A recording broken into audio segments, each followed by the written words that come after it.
But revenge for this won't be missing. For an evil acts of terrorism, they will be encountered by foreign extremist powers in their own country, by what means also thousands will lose their lives, particularly through an act of evil, when the Americans, in their great pride, are encountered by aircraft that are utilized as destructive and thousand-fold deadly weapons. Billy says, "You mean, what will happen with respect to the WTC, as you told me in confidence, an event that will arrive in about 15 years, do you mean that?" Quetzal says, "That is correct. About that, you should release no information." Billy says, "I also won't. But you also said that the ruler of Israel will act in the same manner at that time, but also the Palestinians. What is the name of the guy again? Who will have the helm in hand at that time in Israel? Didn't you mention the name Sharon or so?" Quetzal says, "That is correct. His name will be Sharon. He is a man who is now already a talking point and who will arrange extremely much suffering, grief, hatred, destruction, and misery of all kinds, in regards to the spreading of murder and death and regarding Palestinian, Arabic, and Islamic hatred. His route will be destruction and death, as this will also be the case with the 2B dots in the USA. He will cause very much destruction, and his murderous orders and commands will demand a lot of human lives, whereby targeted murders of particular well-known enemies of Israel will also belong to the agenda, as well as the rising hatred and terrorism of the Palestinians and the extreme Arabic and Islamic groups, whereby all Arabs and Muslims will be falsely condemned around the world as extremists, fundamentalists, and terrorists by many false-thinking ones. Thus, Sharon, already soon after taking office, will act just as infamously and inhumanly and in a human life-despising manner as the father and son Bushes will act as presidents of the USA. But as I explained, the extremist, terrorist, and other irresponsible elements of the Palestinian people will also act the same, by what means also Israeli women and children will innocently lose their lives, just like many men. And this will happen by the criminal machinations of Sharon and the two Bushes. Palestinian suicide bombers will belong to the agenda, as well as murderous attacks on innocent people by the fundamentalists and extreme terrorists, who will soon drive their nuisance worldwide, often under the command of the insane and dissenter-hating, dilapidated fanatics and fundamentalists of the Islamic faith.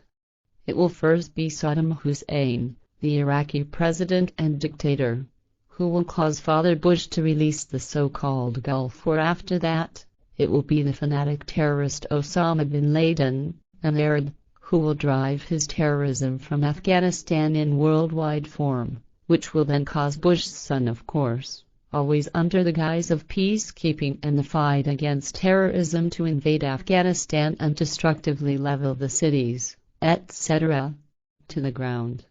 Ultimately, in the worst case, everything can degenerate into a global war, and this time, the Americans would basically be to blame for this, if it should actually come to this as a result of the lust for power, unreasonableness, and irresponsibility of the American power. Only the world leaders and peoples of the earth can counter this insanity, if they let reason prevail and bring those power-hungry megalomaniacs to reason, on which the welfare and woes of the earth and the entire world population will depend.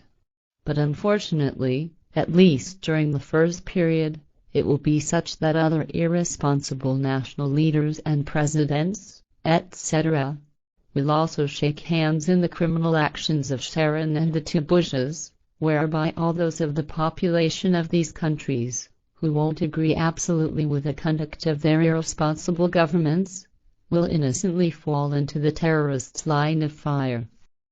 Billy says, "This can, indeed, become cheerful. You asked me not to share any information about this. Now, I can reassure you, because for now, I will certainly not do that, at least not publicly. Internally, I may certainly say something, right?" Quetzal says, among those whom you can trust, yes. But outwardly, you must, at least, still wait. Billy says, I will do so.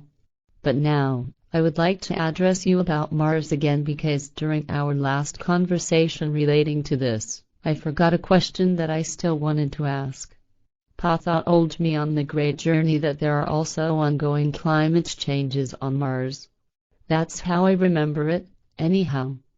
Is that actually right?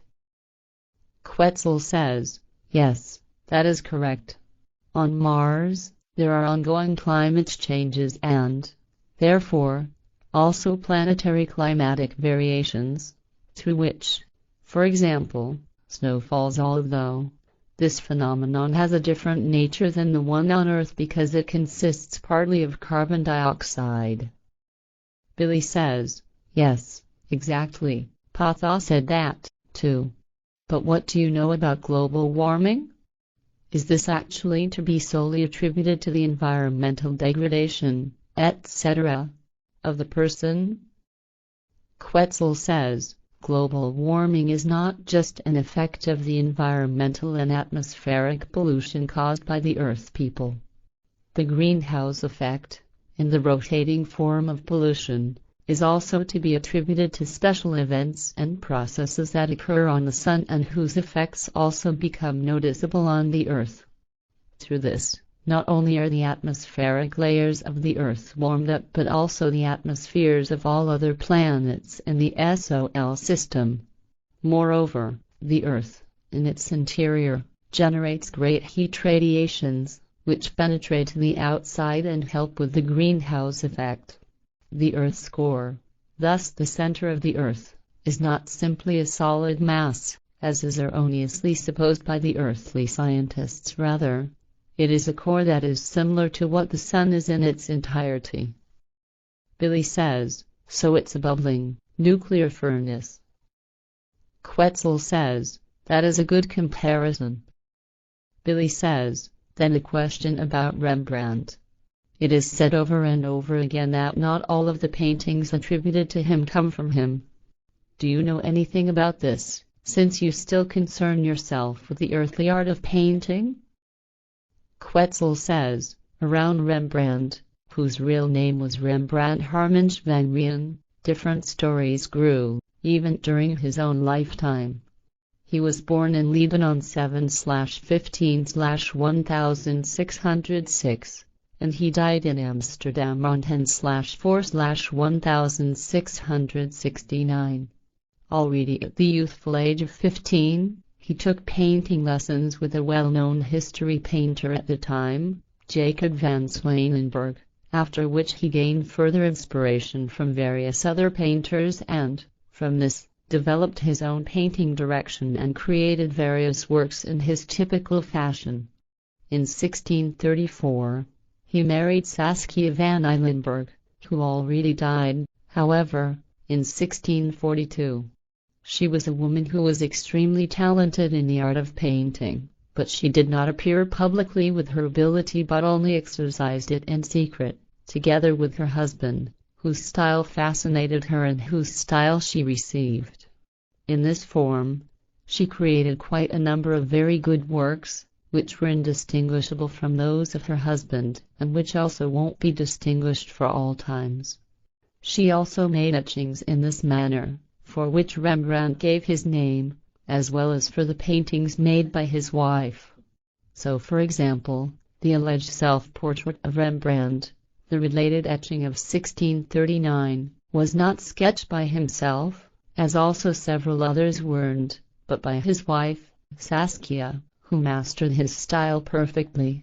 Also, concerning the double portrait with Saskia, only half of this comes from his art, for only the portrait of his wife traces back to his hand, while his portrait beside her is the work of his wife. In addition, there are various works that are imitations of Rembrandt's style on the part of several of his students. Several have been recognized in modern times as such style imitations of expertise, but some of the surviving imitations are so perfect that they cannot be recognized as such.